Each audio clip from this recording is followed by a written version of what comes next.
Dekat situ dia dah mula rasa takut lah. Tapi keadaan dia masa tu nak lari tak boleh, nak buat apa pun tak boleh. Sebab dalam keadaan takut, jadi kaki dia tu pun kerah dah. Ada satu kisah yang diceritakan sendiri oleh salah seorang followers Tuan Cerita, di mana dia ada satu pengalaman pernah diganggu oleh satu makhluk gaib di kampung arwah Tok Wan dia. Jadi kita panggil dia Azam. Azam ni dia bekerja di Kuala Lumpur dan menetap di Kuala Lumpur. Jadi nak diringkaskan cerita, pada satu malam tu dia tengah kemahkan dia punya bilik, tiba-tiba dia terjumpa satu gambar tau, iaitu gambar kampung halaman dia lah, di mana milik arwah Tok Wan dia tu. Jadi dekat situ dia terasa macam teringin nak balik, sebab dia dah tak balik lebih kurang dalam 7 tahun dah. Family dia pun dah tak ada. Dia ni pun macam seorang-seorang saja, hidup pun dengan member-member. Jadi dia tiba-tiba terasa rindu lah nak balik ke kampung tu untuk melawat rumah tu lah, milik peninggalan arwah Tok Wan dia tu kan. Di mana rumah arwah Tok Wan dia ni terletak di negeri Kedah. Jadi dia pun apply lah seminggu cuti kan untuk balik ke kampung. Tapi masalahnya dia duduk kat kampung tu 3 malam je. Jadi setiba saja dia di Kedah, di kampung arwah Tok Wan dia tu, kat situ pun dia dah mula rasa muskil dengan apa yang dilihat. Sebab keadaan rumah tu ternampak dijaga dengan baik, sedangkan rumah tu tak ada siapa-siapa jaga pun. Jadi kat situ pun dah menjadi salah satu tanda tanya. Cuma habuk-habuk tu masih ada lah kan.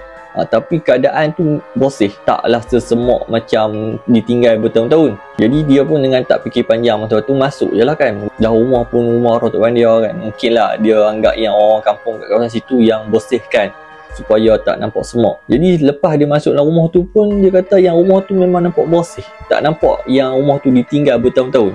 Jadi kat situ pun dia duk rasa pelik. Tapi dia cuba abaikan lah perasaan dia tu kan. Jadi dia pun bermalam juga kat rumah arwah atuk dia tu. Jadi sampailah waktu malam tu dia tidur di dalam milik arwah Tok Wan dia, malam pertama. Jadi malam tu pada awalnya tak ada masalah, dia tidur seperti biasa. Tiba-tiba dalam dia tengah tidur tu, dia terjaga daripada tidur disebabkan terdengar bunyi guli yang jatuh di atas siling kepala dia tu. Jadi hampa cuba bayangkanlah, tengah baring atas kepala hampa siling, tapi duk dengar bunyi guli jatuh. Jadi dia pun macam sangsi dengan apa dia dengar. Dia betik tengah malam ada orang main guli kat atas siling. Jadi dia cuba untuk abaikan apa yang dia dengar. Tiba-tiba dia terdengar pula bunyi gesekan kerusi dekat dapur. Dekat situ dia mula rasa takut. Tapi takut dia masa tu bukanlah beranggapan yang itu hantu. Tapi dia takut ada orang luar yang ceroboh ke dalam rumah tu. Jadi dia pun dengan perasaan takut berjalan perlahan-lahan ke arah dapur. Dan setiba saja dia dekat dapur tu, dia tengok tak ada siapa pun kat dapur tu. Kosong, sunyi. Dia tengok keadaan sekeliling pun memang nampak elok. Pintu belakang pun memang tutup dengan rapat. Jadi tak nampak pun ada tanda-tanda orang masuk ke dalam rumah dia. Jadi dekat situ mungkin dia rasa yang dia tersalah dengar. Jadi dengan rasa tenang dia pun balik semula tidur. Tapi dalam perjalanan dia nak balik ke bilik tu, tiba-tiba terlintas satu bayangan lalu di dalam bilik kosong kat sebelah dia. Dikatakan bilik tu merupakan bilik arwah Tok Wan dia selalu duduk. Jadi kat situ pun dia cuba nak tengok, takut-takut ada orang ceroboh ke dalam rumah tu dan sembunyi dalam bilik tu. Tapi bila dia masuk dalam bilik tu, tengok-tengok, cari dalam almari apa, tak ada apa pun. Jadi dia cuba abaikan perasaan dia tu dan sambung tidur seperti biasa. Jadi malam pertama itulah yang terjadi, yang dicerita sendiri oleh dia. Jadi keesokan malam kedua tu dikatakan tak ada apa-apa gangguan. Dia tidur seperti biasa. Tapi malam ketiga, di mana membuatkan dia betul-betul takut dan tinggalkan rumah tu. Benar malam tu dikatakan waktu tu hujan lebat. Jadi dia macam biasalah, duduk kampung malam hujan-hujan ni memang seronok lah kan, sejuk kan.